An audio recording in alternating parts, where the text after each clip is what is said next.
Here we have a word problem.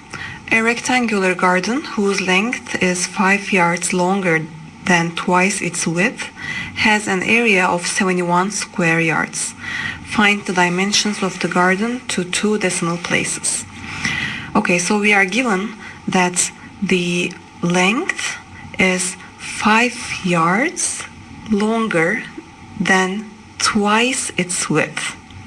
So if we call the width x, then the length will be 5 more than twice its width. So it's going to be 2x plus 5. And we are given the area to be equal to 71.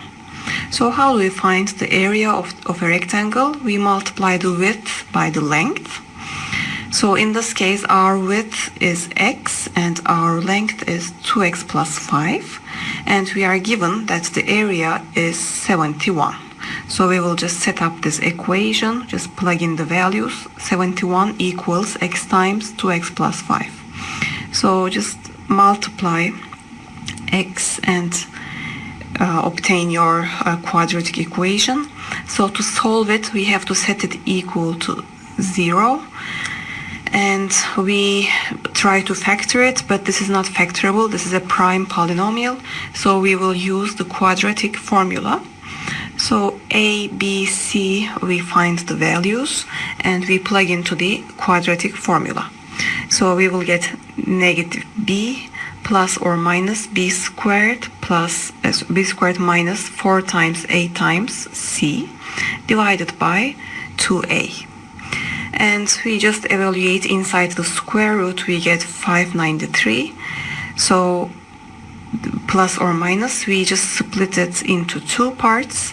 X is either negative 5 plus square root of 593 divided by 4, which gives us 4.84 when we plug it into the calculator.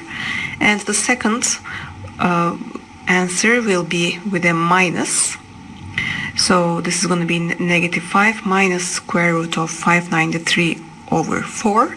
And when we plug it into the calculator, we get a negative result.